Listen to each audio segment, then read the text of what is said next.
बेटा आज का टॉपिक है हम लोगों का revaluation account. Revaluation account, revaluation हमारा दो वर्ड से मिलकर बना है, री प्लस वैल्यूएशन।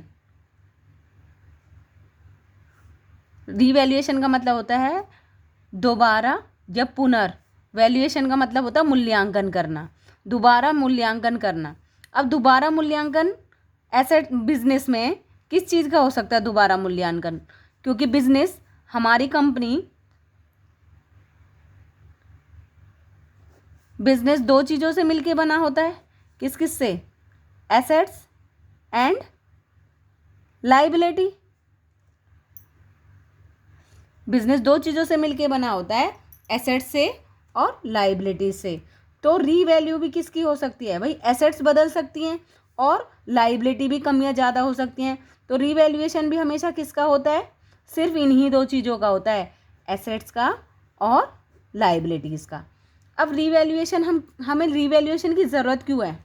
ठीक है, देखो जब ए और बी का रेशो चेंज होता है, रेशो चेंज होगा तो ए बी फिर से वही कहेंगे कि भाई ऐसा है, अपनी एसेट्स और लाइबिलिटी का भी जो चेंजेस आए हैं, अगर लॉस आया है तो भी हम बांट लेते हैं और अगर प्रॉफिट आया है तो भी हम बांट लेते हैं। लेकिन अब उन्हें कैसे पता लगेगा कि क्या एसेट्स बढ़ी हैं या लाइबिलिटीज़ बढ़ी हैं? तो उसके लिए वो एक अकाउंट बनाएंगे।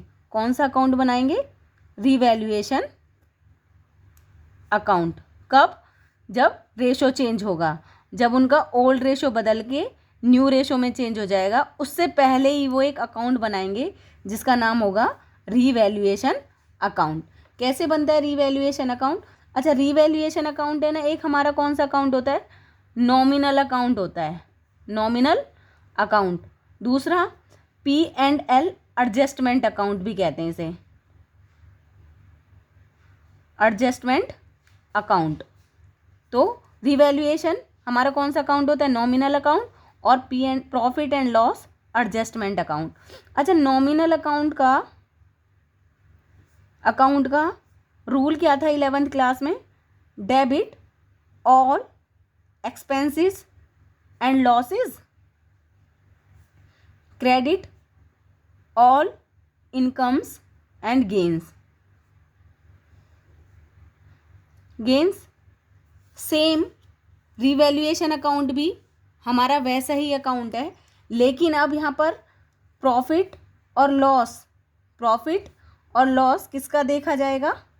प्रॉफिट एंड लॉस किसका देखा जाएगा? एसेट्स का और लाइबिलिटीज़ का। क्लियर है? अब यहाँ पर एक्सपेंसेस और इनकम देखी तो जाएंगी, लेकिन किससे एक्सपेंसेस हो रहे हैं, किसकी वजह से लॉस हो रहा है और किसकी वजह से लाइबिलिटी। तो कौन सी चीज़ें वो एक्सपेंसेस हो रहे हैं, तो ये कौन डिसाइड करेगा? एसेट्स और लाइबिलिटी का रीवैल्यूएशन डिसाइड करेगा कि क्या हमें प्रॉफिट हो रहे हैं या फिर क्या हमें लॉस हो रहे हैं। मान लो हमने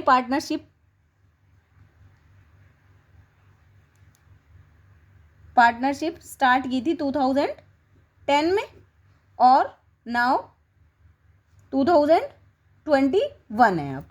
ठीक है, तो इस बीच में हमारी चेंजेस हुए होंगे, किसमें? एसेट्स में और लाइबिलिटी में। या तो एसेट्स की वैल्यू आज की डेट में इंक्रीज हो रही होगी या फिर एसेट्स की वैल्यू आज की डेट में डिक्रीज हो रही होगी। यही दो कंडीशन हो सकती हैं। सेम ऐसे ही, या तो आज लाइबिलिटी बढ़ गई होगी और या फिर लाइबिलिटी आज हमारी कम हो गई होगी। यही दो कंडीशन हो सकती हैं। इसके अलावा क्या हो सकता है? और कुछ हो सकता है? एसेट सेल कर दी होगी, है ना, नई खरीद ली होगी, यही सब हो सकता है। लेकिन ट्रीटमेंट किसका होगा? एसेट्स का और लाइबिलिटी का। तो जब भी हम रीवैल्यूएशन अकाउंट बनाते हैं तो हम किसका ट्रीटमेंट करते हैं? एसेट्स का और लाइबिलिटी का। ये बात समझ में आ गई कि हम एसेट्स का और लाइबिलिटी का ट्रीटमेंट करते हैं। अब देखो, जब भी मैं रीवैल्यूएशन अकाउंट बनाऊंगी, कौन सा अकाउंट बनाऊंगी? Revaluation account.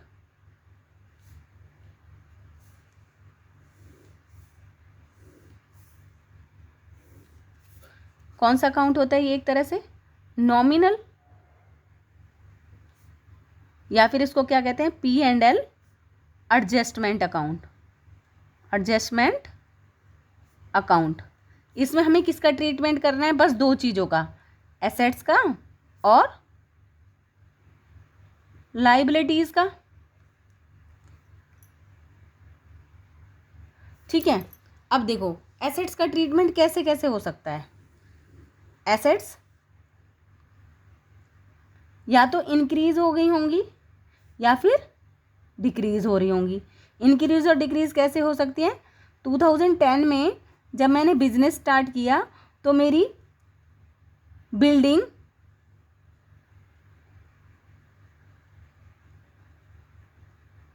And machinery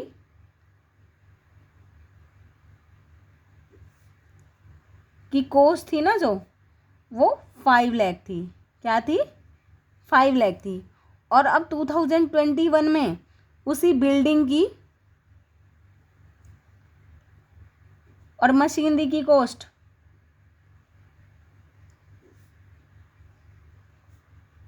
6 lakh हो गई। क्या हो गई? 6 लाख। तो मेरी एसेट्स अब बढ़ी हैं या कम हुई हैं? तो मेरी एसेट इंक्रीज हुई हैं, वो भी कितने से इंक्रीज हुई हैं? 6 लाख से, 1 लाख से इंक्रीज हुई हैं। तो जब भी एसेट्स इंक्रीज होंगी नॉमिनल अकाउंट में क्या होता है? सेम जाओ, एसेट इंक्रीज होंगी तो क्या हो रहा होगा? एसेट्स इंक्रीज तो हमें क्या हो रहा होगा? प्रॉफिट। क्लियर हो रहा है? और एसेट्स डिक्रीज होगी, अगर एसेट्स की वैल्यू डिक्रीज होगी तो हमें क्या होगा? लॉस।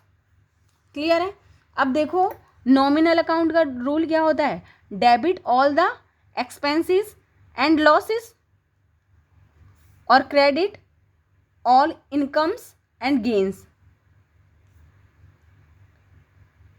यहाँ पर ब्रैकेट में प्रॉफिट लिख सकते हैं, बट ये फॉर्मेट में लिखना मत आप लोग, मैं तुम्हें समझाने के लिए लिख रही हूँ सिर्फ। यहाँ पर लॉस। अब तुम देखो पहले 2010 में हमारी एसेट की वैल्यू 5 लाख थी और अब हमारी वैल्यू 6 लाख हो गई एसेट की। तो कितना प्रॉफिट कितना हुआ है? हमें 1 लाख का प्रॉफिट हुआ है। तो 1 लाख का अगर प्रॉफिट हुआ है तो कहाँ पर ट्रांसफ़र होगा?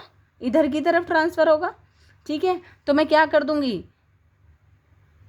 बाय एसेट, एसेट की जगह उसका क्या आएगा? Name, land and building. अगर नेम कन्फर्म है तो क्या आ जाएगा? लैंड और बिल्डिंग। कितने की एसेट बढ़ गई मेरी? 1 लाख की। क्लियर हो रहा है? ठीक है, तो एसेट जब इंक्रीज होगी तो किधर आएगी? इधर। और अगर मैं कहूँ 2010 में मेरी एसेट 5 लाख की थी और अब मेरी एसेट 2021 में एसेट ले गई है 3,50,000 की। ठीक है, तो मुझे क्या हो गया? लॉस हुआ है, और लॉस ऑलवेज डेबिट होगा। तो यहाँ पर क्या आ जाएगा? टू मशीनरी, वो लैंड और बिल्डिंग था, तो बिल्डिंग एंड मशीनरी, मतलब नेम तो कुछ भी हो सकता है, मैं एसेट का बात कर रही हूँ। आप 1,50,000 रुपीज़। क्लियर हो गया? तो एसेट्स की वैल्यू बढ़ेगी तो हमें प्रॉफिट होगा, इसलिए इधर ट्रांसफ़र होगा। जब एसेट्स की वैल्यू कम होगी तो हमें लॉस होगा, तो वो इधर ट्रांसफ़र होगा। पहली एडजस्टमेंट समझ में आ गई। अगर मैं लाइबिलिटी की बात करूं तो लाइबिलिटी भी या तो इंक्रीज हो सकती है और या डिक्रीज हो सकती है। इंक्रीज कैसे हो सकती है मेरी लाइबिलिटी? कि जो क्रेडिटर है ना, क्रेडिटर्स को हमें पेमेंट करनी थी 10,000 रुपीज़, और क्रेडिटर एडजस्टमेंट देगा आपको, क्रेडिटर इंक्रीज्ड बाय 2,000। अब क्रेडिटर बढ़ गए कितने से? 2,000 से। जब भी क्रेडिटर को क्या होता है? वो हमारे लेनदार होते हैं। कौन होते हैं? लेनदार, जो हमसे पैसे लेंगे। अब वो हमसे क्या लेंगे? इंक्रीज हो गए, पहले 10 थे। बाय का मतलब होता है से, बाय का मतलब क्या होता है? से। तो 2,000 से बढ़ गए, तो इसका मतलब अब कितने हो गए हमारे क्रेडिटर? 12,000। तो 2,000 इसमें हमेशा चेंजेस लिखते हैं, ऐसे नहीं 12,000 बढ़ गए तो आप 12,000 लिखोगे, पहले कितने थे अब कितने हैं, दोनों का डिफरेंस आएगा, चाहे प्रॉफिट हो रहा है और चाहे लॉस हो रहा है। तो लाइबिलिटी हमारी कितने से बढ़ गई, 2,000 से, और लाइबिलिटी बढ़ेगी तो मुझे क्या होगा, लॉस होगा। तो यहाँ पर क्या आ जाएगा, टू क्रेडिटर्स।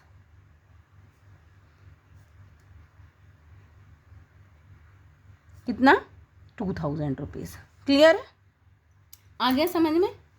दूसरी बात, अगर मैं यही कहूँ, एक और यहाँ पर वर्ड आता है, क्रेडिटर आर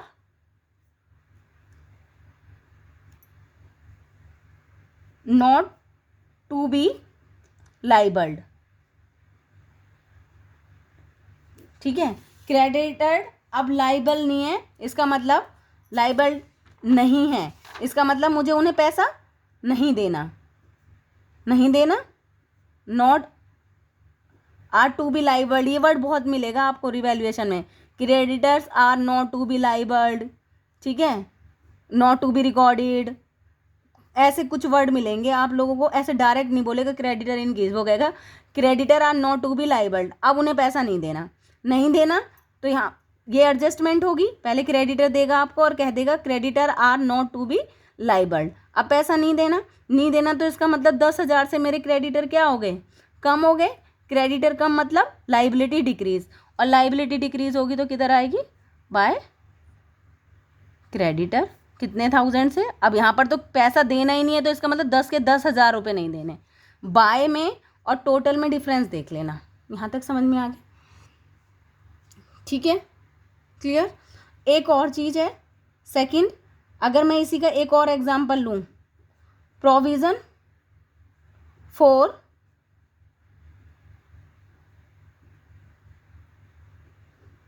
डाउटफुल डेटर्स। जब भी प्रोविज़न बनेगा, जब भी प्रोविज़न बनेगा, प्रोविज़न क्या होता है, मेरी लाइबिलिटी होती है, प्रोविज़न मेरी क्या होती है, लाइबिलिटी। जब भी लाइबिलिटी बढ़ेगी तो इसका मतलब इंक्रीज हो रही है। अब ऐसे वो वर्ड देगा, provision for doubtful debtors is made 5% on debtor, ठीक है, provision for doubtful debtor is made 5% on debtor, इसका मतलब डेटर्स का 5% ऐसे डेटर हैं जिन पे मुझे डाउट है, जो मुझे पैसा नहीं देंगे, और पैसा नहीं देंगे तो मेरे को क्या होगा, वैसे भी लॉस होगा, ठीक है, वैसे भी मुझे लॉस होगा अगर वो मुझे पैसा नहीं देंगे। अगर मैं इसे दूसरी कंडीशन में कहूँ, प्रोविज़न मेरी लाइबिलिटी होती है, लाइबिलिटी अगर डेटर्स पे लाइबिलिटी बढ़ेगी तो इसका मतलब लाइबिलिटी इंक्रीज हो रही है और मुझे लॉस हो रहा है, तो यहाँ पर क्या लिख देंगे, to provision for doubtful debtors, और डेटर्स का मान लो डेटर है हमारे 20,000 के, और वो कह रहा है 10%, 5% कह रहा था ना, 5% ऑन डेटर, तो कितना हो जाएगा ये, provision for doubtful debtors increase हो गया 1,000 से। क्लियर हो गया आप लोगों को। तो जब भी लाइबिलिटी इंक्रीज होगी तो यहाँ आएगी। अगर मैं इसी एंट्री को कह दूँ, there is no need for provision for doubtful debtors, इसका मतलब पहले प्रोविज़न होगा और अब कोई नीड नहीं है, तो हमें प्रॉफिट हो जाएगा, तो वो इधर ट्रांसफ़र हो जाएगा। क्लियर है, आ गया समझ में। एक और चीज़, एक बाय का और टू का बहुत प्रॉब्लम है यहाँ पर।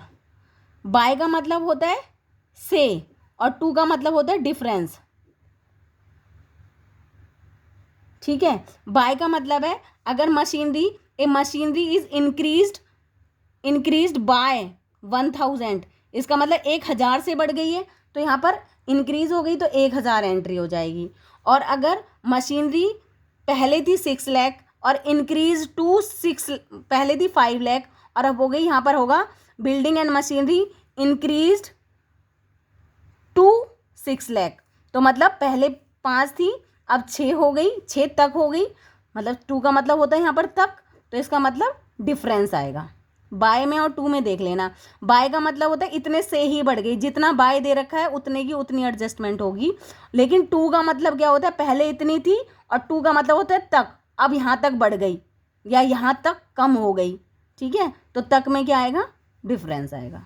क्लियर है, ये होता है हमारा रिवैल्यूएशन अकाउंट। यहाँ तक बताओ, कोई डाउट हो किसी को, रिवैल्यूएशन अकाउंट का कोई भी प्रॉब्लम हो? अच्छा ठीक है।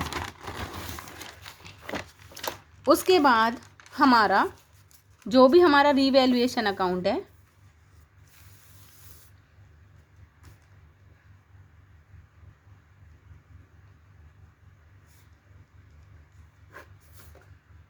उसकी कुछ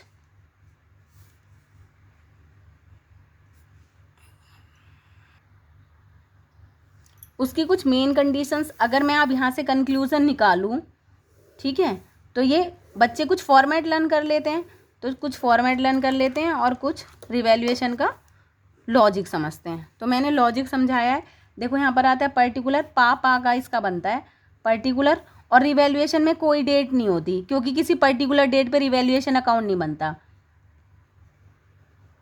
पर्टिकुलर अमाउंट और पर्टिकुलर अमाउंट, बस ये आपको मन में सोचना है कि प्रॉफिट होगा तो इधर आएगा, लिखना नहीं है, और लॉस होगा तो इधर आएगा, क्योंकि लॉस ऑलवेज डेबिट और प्रॉफिट ऑलवेज क्रेडिट। अब asset increase by, asset increase होगी तो यहाँ पर क्या आ जाएगा, by increase in value of assets. Assets बढ़ेगी तो हमें प्रॉफिट होगा, तो यहाँ पर आएगा। अगर एसेट डिक्रीज होगी तो मुझे लॉस होगा, तो यहाँ पर क्या आ जाएगा, to decrease in value of asset. Clear हो गया? ये पहली, ये फर्स्ट ट्रांजैक्शन है, इसका ही अपोजिट। सेकंड ट्रांजैक्शन क्या होगी आप लोगों की, लाइबिलिटी की, एसेट का तो हो गया, अब होगी लाइबिलिटी। लाइबिलिटी इंक्रीज होगी तो क्या होगा, मुझे लॉस होगा, तो इसलिए क्या आ जाएगा, to increase in value of liability. और अगर लाइबिलिटी मेरी डिक्रीज होगी, भाई क्रेडिटर को पहले 10,000 देने थे और अब बस 5 ही देने हैं, लाइबिलिटी डिक्रीज। या फिर कोई और भी एग्जांपल ले सकते हो आप, प्रोविज़न पहले बना रखा था 15,000 का और अब प्रोविज़न की ज़रूरत ही नहीं है, लाइबिलिटी डिक्रीज। तो दोनों कंडीशन, क्रेडिटर और प्रोविज़न, दोनों कंडीशंस में मेरी लाइबिलिटी डिक्रीज हो रही है। तो अगर यहाँ पर लाइबिलिटी डिक्रीज होगी तो मुझे प्रॉफिट होगा, तो by decrease in value of liability.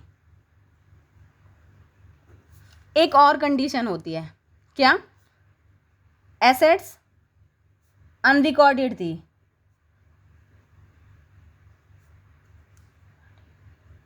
Unrecorded थी मतलब कुछ ऐसा था, कोई ऐसे डेटर्स थे जो मैंने अब तक बुक में रिकॉर्ड नहीं करे थे, नॉट टू बी डेबिटेड, ऐसे वर्ड होगा, asset not to be debited in the account, now it will be recorded in the account.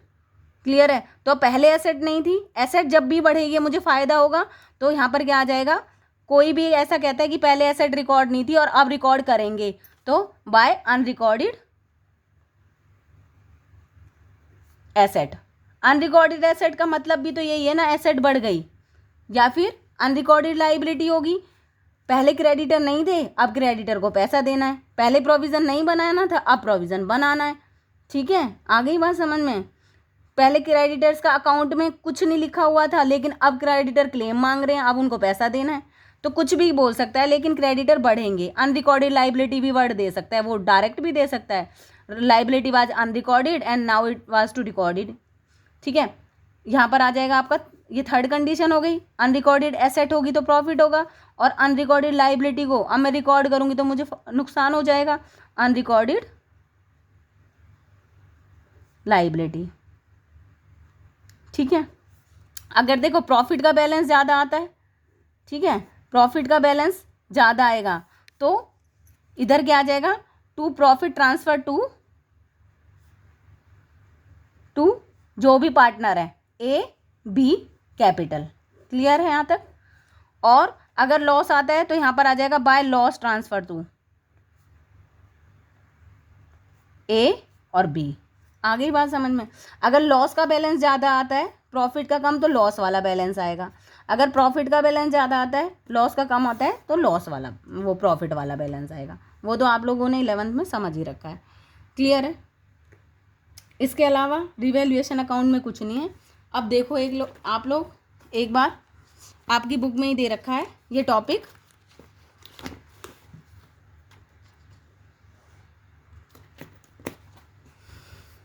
वो कह रहा है assets and liability of the firm must to be valued at the time of change in the profit sharing ratio of existing partner. वो कह रहा है asset और liability जरूर रिवैल्यूएशन हो जाना चाहिए था उनका जब भी चेंज हो रहा था एग्जिस्टिंग पार्टनर्स के रेशो में। The reason is that the reliable of actual value asset and liability may be different from the shown in balance sheet. वो कह रहा है उस टाइम पे अलग होगी और इस टाइम पे अलग होगी एसेट और लाइबिलिटी, इसलिए आज की डेट में उनको रिकॉर्ड करके हमें उनके चेंजेस को जानकर अपनी कैपिटल्स में ट्रांसफ़र कर लेना चाहिए। उसके बाद वो कहता है when realised value are to be recorded in the book. जब रियलाइज्ड वैल्यू रिकॉर्ड होगी बुक में तो हम क्या बनाएंगे? रीवैल्यूएशन अकाउंट बनाएंगे। क्लियर है? और फिर सेकंड है when revised value are not to be recorded in the book, तो हम सेम वैसे ट्रीटमेंट करेंगे इसका जैसे अब तक गुडविल का करते आ रहे थे। कौन से रेशो में? सैक्रिफाइसिंग और गेनिंग रेशो में। जब नॉट रिकॉर्डेड है तो सैक्रिफाइसिंग और गेनिंग की तरह इसका ट्रीटमेंट होगा, और रिकॉर्डेड है बुक में रिकॉर्ड करनी है तो रिवैल्यूएशन अकाउंट बनेगा आप लोगों का। क्लियर है? देखो increase in the value of asset, decrease in the value of asset, increase decrease. इस फॉर्मेट को लर्न करने की ज़रूरत नहीं है, ये सिर्फ समझना है। प्रॉफिट होगा तो क्यों होगा और लॉस होगा तो क्यों होगा। क्लियर है? अच्छा, इसके अलावा देखो रिवैल्यूएशन अकाउंट का एक और लॉजिक बताऊं।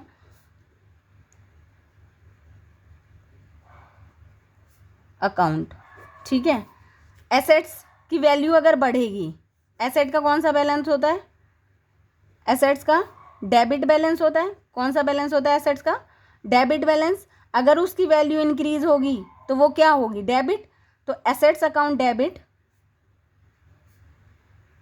यहां पर लिख लो व्हेन एसेट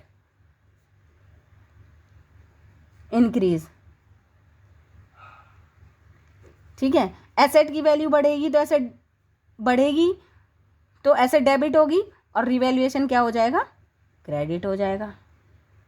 आ गई बात समझ में? क्लियर? और अगर मैं कहूँ एसेट की वैल्यू कम होगी तो एसेट का डेबिट बैलेंस होता है, कम होगी तो वो क्रेडिट हो जाएगी। तो ये तो कंफर्म हो गया, टू एसेट होगी। और दूसरा, क्योंकि हम इसके जब भी एसेट्स और लाइबिलिटी की रिवैल्यूएशन होता है तो हम एक रिवैल्यूएशन अकाउंट बनाने, इसलिए रिवैल्यूएशन डेबिट हो जाएगा। इसके अलावा कुछ भी डेबिट नहीं हो सकता, रिवैल्यूएशन अकाउंट ही बनेगा, रिवैल्यूएशन अकाउंट डेबिट। क्लियर है? अब देखो थर्ड,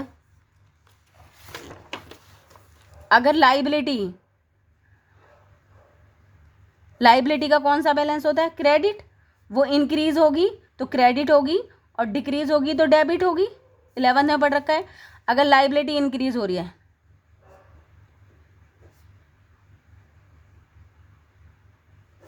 लाइबिलिटी इंक्रीज जिसका जैसा नेचर है वो इंक्रीज होता है तो वही होता है। जैसे अगर लाइबिलिटी का क्रेडिट बैलेंस है तो वो इंक्रीज होगी तो क्रेडिट ही होगी। तो यहाँ पर क्या आ जाएगा? टू लाइबिलिटी, क्योंकि इंक्रीज हो रही है, और डेबिट क्या हो जाएगा? Revaluation account. क्लियर है? अगर मैं कहूँ लाइबिलिटी डिक्रीज हो रही है, डिक्रीज होगी तो वो क्या होगी? डेबिट होगी, क्योंकि उसका कौन सा बैलेंस होता है? क्रेडिट बैलेंस होता है। तो यहाँ पर क्या आ जाएगा? Liability account debit to revaluation account. ये इजी वाला वे है। ठीक है, अब देखो आ गया समझ में। अब हम इसको क्या करेंगे? रिवैल्यूएशन में जब हम ट्रांसफ़र करते हैं, जब हम रिवैल्यूएशन में इसको ट्रांसफ़र करेंगे तो देखो एसेट जब बढ़ेगी क्या होगी? एसेट जब इंक्रीज होगी तो रिवैल्यूएशन अकाउंट बना रही हूँ, मान लो जर्नल को ही रिवैल्यूएशन में अगर ट्रांसफ़र करते हैं लेजर में, तो रिवैल्यूएशन क्या हो रहा है? यहाँ पर क्रेडिट हो रहा है रिवैल्यूएशन, तो क्रेडिट साइड चला गया। आ गई बात समझ में? अब एसेट कम हो रही है तो रिवैल्यूएशन क्या हो रहा है? डेबिट। तो एसेट कम हो रही है तो डेबिट साइड चला गया। क्लियर है? सेम ऐसे ही अगर लाइबिलिटी क्या हो रही थी? इंक्रीज, लाइबिलिटी इंक्रीज होगी तो क्रेडिट होगी और रिवैल्यूएशन डेबिट होगा। तो देखो लाइबिलिटी इंक्रीज तो रिवैल्यूएशन किस तरफ आएगी, डेबिट साइड। क्लियर है। और लाइबिलिटी डिक्रीज तो क्या हो रही है, डेबिट, और रिवैल्यूएशन क्रेडिट हो रहा है तो लाइबिलिटी डिक्रीज, तो देखो यहाँ पर आ गया। क्लियर है। इसे कैसे भी आप लर्न कर सकते हो कि एसेट इंक्रीज होगी तो प्रॉफिट होगा या लॉस होगा, या फिर एसेट का कौन सा बैलेंस होता है, डेबिट। इंक्रीज होगी तो डेबिट, रिवैल्यूएशन क्रेडिट हो जाएगा। डिक्रीज होगी तो क्रेडिट, रिवैल्यूएशन डेबिट हो जाएगा। और जब रिवैल्यूएशन में ट्रांसफर करेंगे तो देखेंगे रिवैल्यूएशन क्या हो रहा है, क्रेडिट, किसकी वजह से, एसेट की वजह से।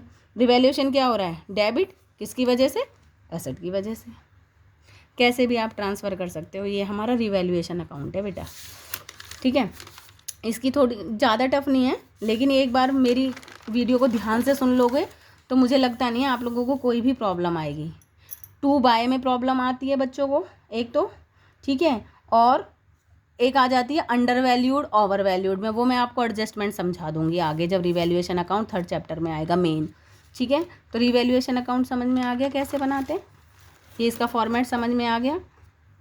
लेकिन आप 11th के बेस पे जाओगे ना तो ऐसे आपको इजी पड़ेगा। एसेट की वैल्यू इंक्रीज हो रही है तो एसेट डेबिट, एसेट की वैल्यू डिक्रीज हो रही है तो एसेट क्रेडिट, ठीक है। लाइबिलिटी की वैल्यू इंक्रीज हो रही है तो क्रेडिट, और लाइबिलिटी की वैल्यू डिक्रीज हो रही है तो डेबिट।